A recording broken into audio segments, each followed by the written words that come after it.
Divine in the house of hunger. When you come to Lagos from the heart of Osogbo, you know you are going to have to work till your knuckles bleed, till the bones in your back go sour. If you want to survive in that jungle, you have been to Abuja, Benin, Ibadan, Ilesha, offering your services of impeccable housekeeping. Then Auntie Mimi calls and tells you it's time to go to Lagos. Miriam is your father's sister and your manager. She's the one who nurses you and christens you divine after your father dies, following your mother into the grave where your birth had led her. Auntie Mimi advises you about Lagos and how raucous it is for the poor and how much decorum and perfection is expected of the rich. You will be going to a commissioner's house in Ikoyi, and much more will be demanded of you than usual. Most of the houses you have been made at have been middle class affairs. Daddy is a pastor and mommy serves cold drinks at a nice shop near the road. Sometimes there's a dog, a garden, tap water. Most of them wait a month before they begin to bark your name out, without the softness they give to their pets. Eventually, the masks will slide off.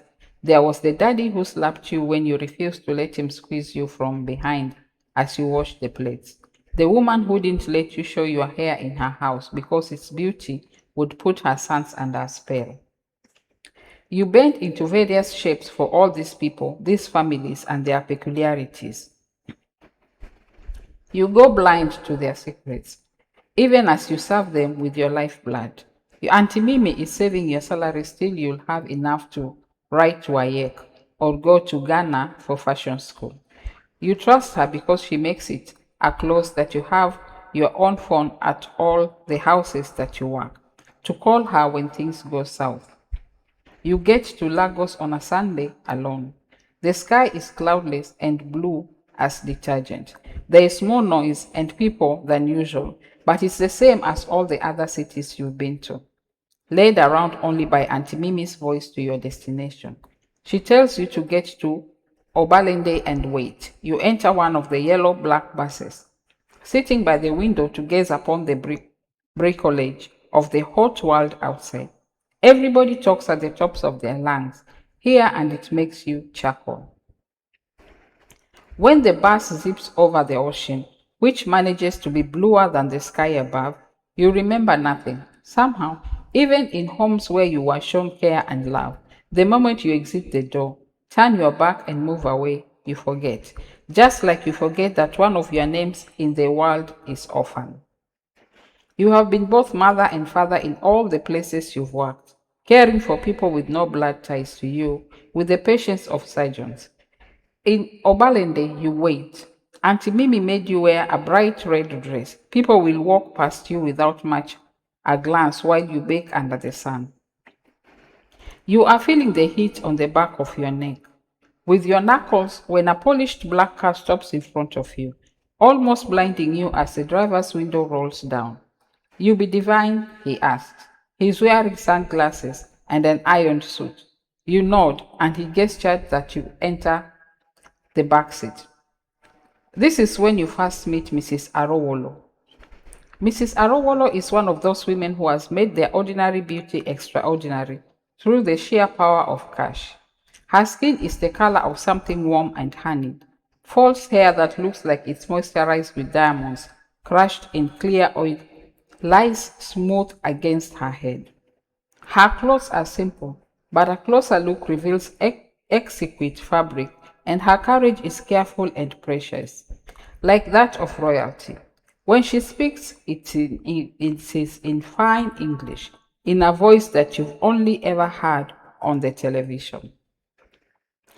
As the car drifts further away from the sooty streets downtown into a maze of manicured estates, she lays out the rules of keeping her home to her taste to you, her version of her welcome. You are overwhelmed, but you listen. There's already a washwoman and a chef, a gardener too. Everything about the cleanliness of the interior falls to you. All the floors, windows, and tabletops must sparkle. She looks at you. seeming taller than she is. Her eyes are ringed with eyeshadow to hide the fatigue you can clearly see inside them. What does someone with so much money have to be tired of? I hate dust. It prevents light from doing its job, you know.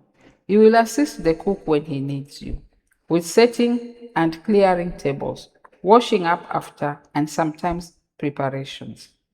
Okay, you say. It is not much different from what you are used to. In fact, it sounds like easy work. You are used to doing everything, being out the washing machine, the cook, the gardener, the gate man, the babysitter, the nurse. Mrs. Arowolo's tired eyes bore into you.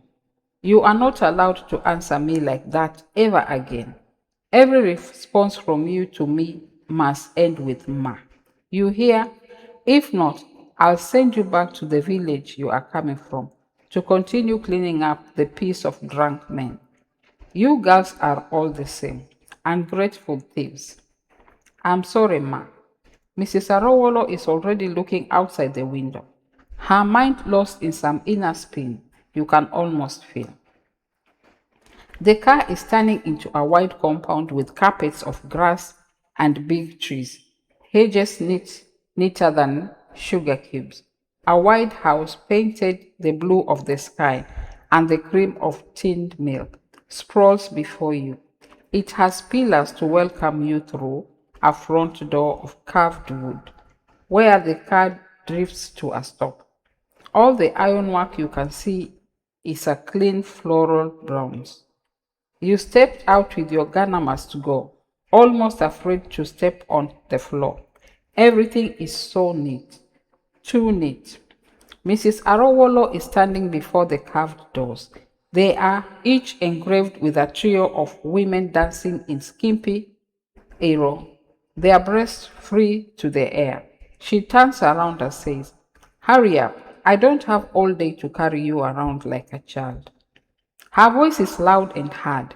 She slips inside the house. You follow her, dragging and lifting your heavy bag as the car drives away, across the field of the compound, turning right into sunlight.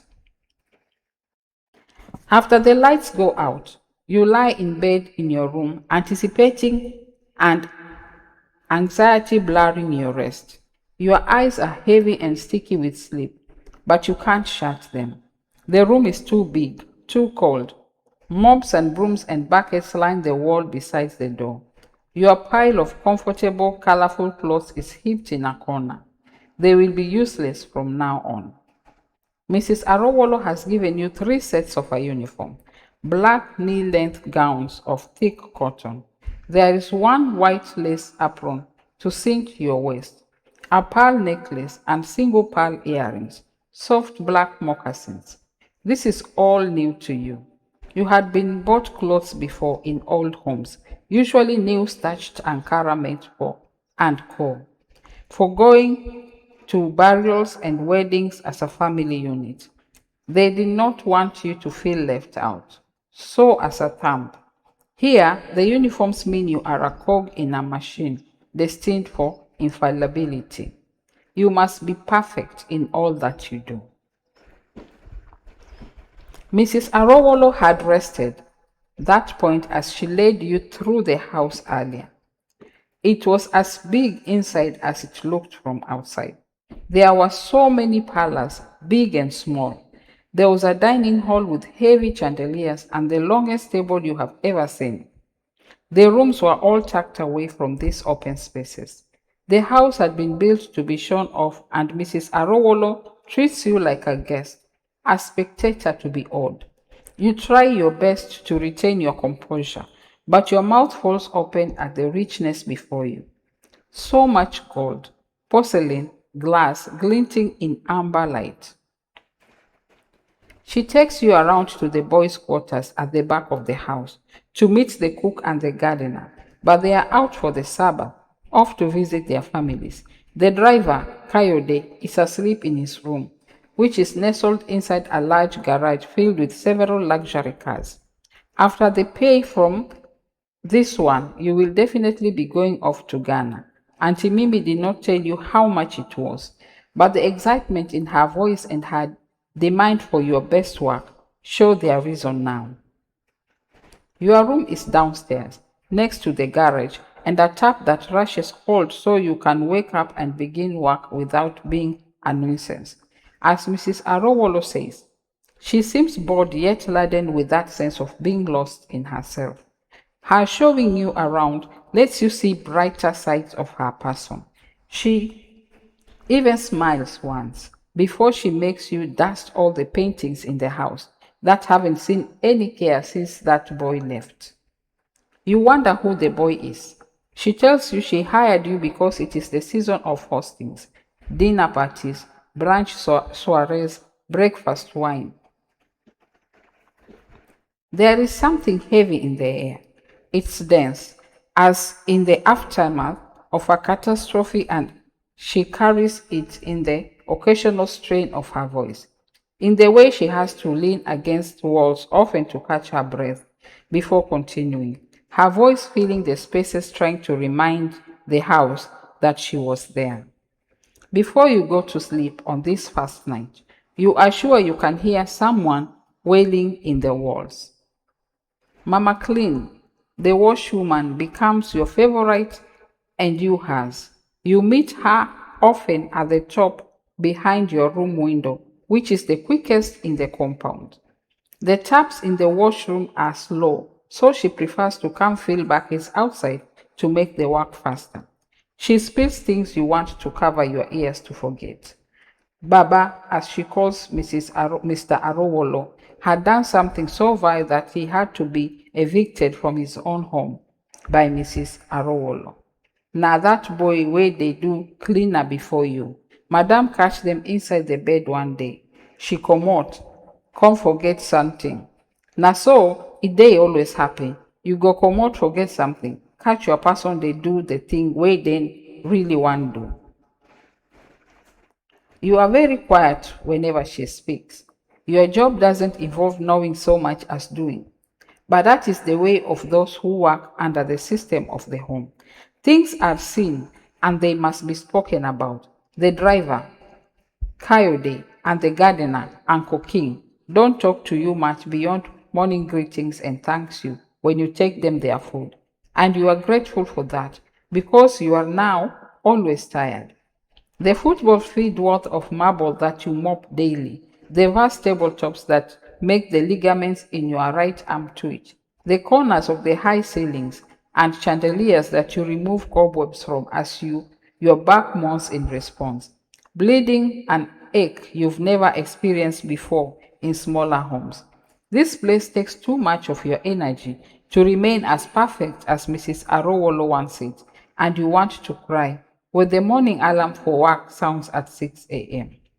You feel yourself ebbing away as you scrub yourself in the sweet lavender wash that hangs from the tiles in your shower. You always make the water too hot. You want to dissolve. Do waiting, she say make you do. You watch Mama cleans white scarfed head deep to form some washing water. She don't dey vex for waiting Baba do for am. And she dey find the person wey go collect the vex for her hand.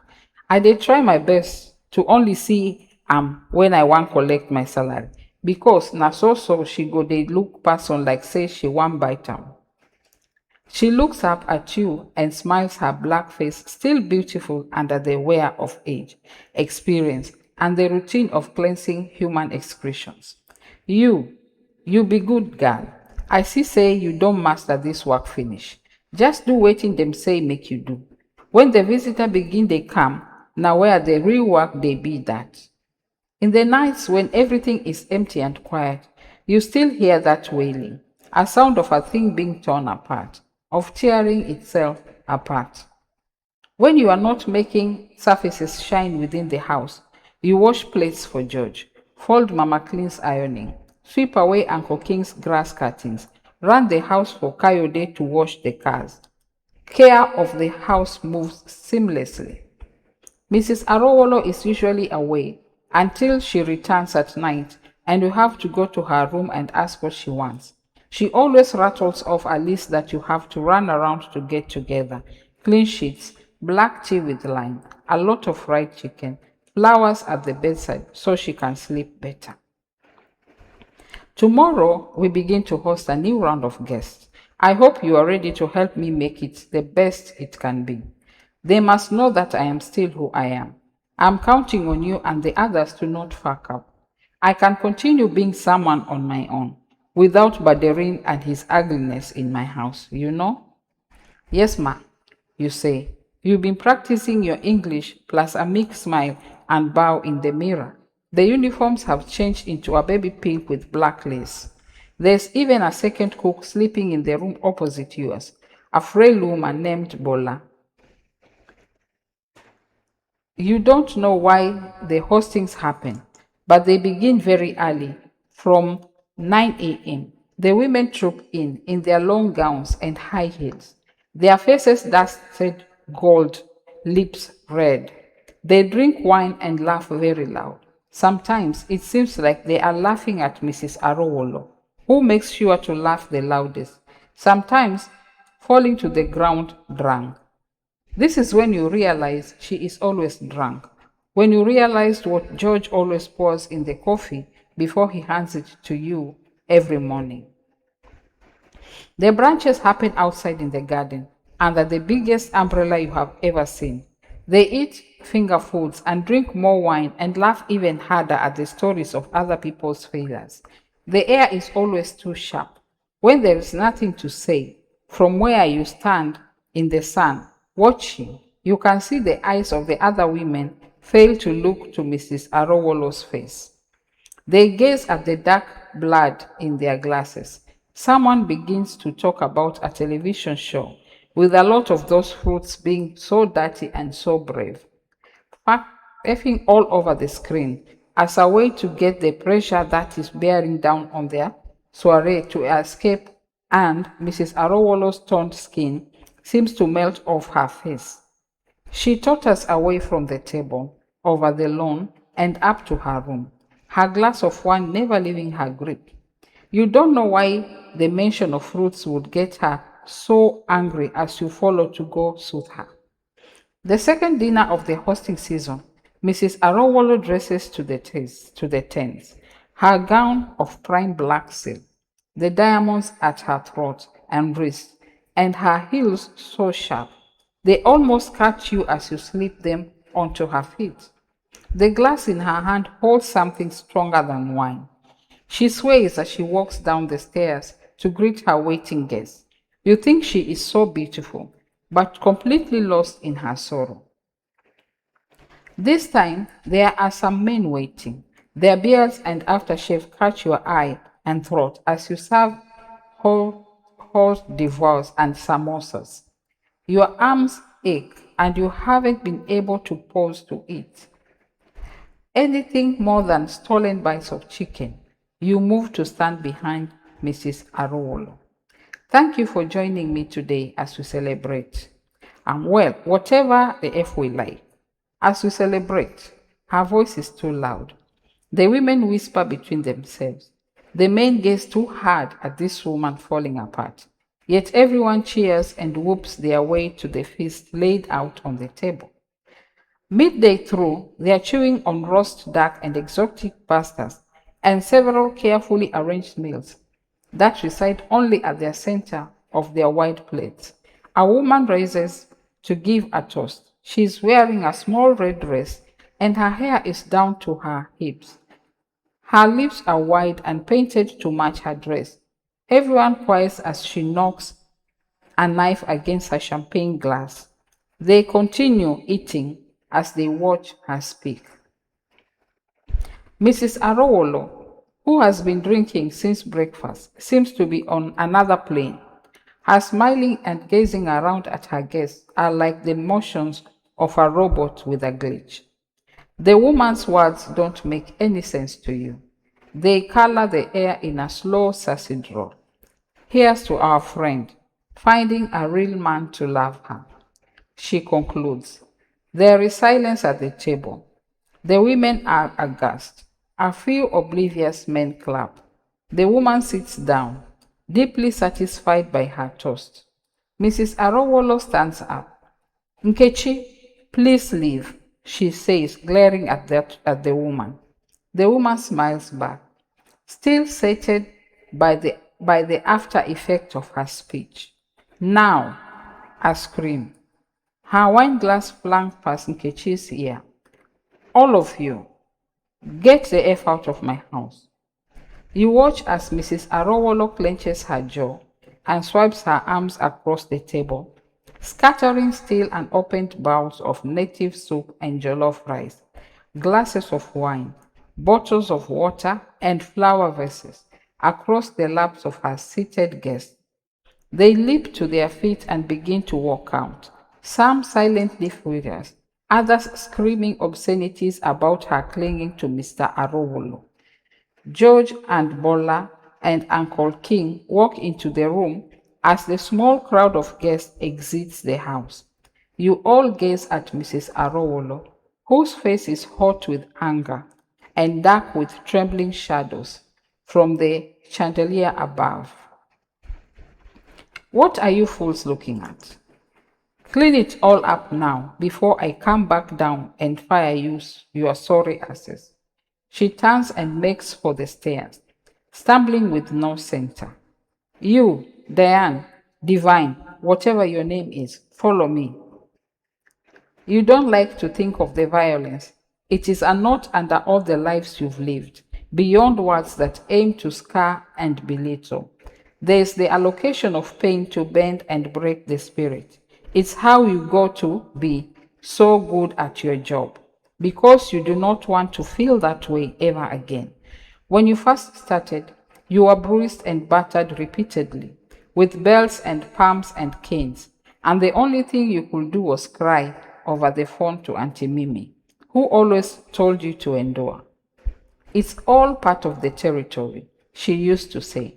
Your response was to wake up earlier, work harder, but that did not stop most of them. You came to know wickedness as the base of most human nature, which is why you forget kindness too when you meet it. You don't trust it. You always knew Mrs. Arowolo had that capacity lacking. The coffee mugs she smashes, the clothes she rips when she's unsatisfied.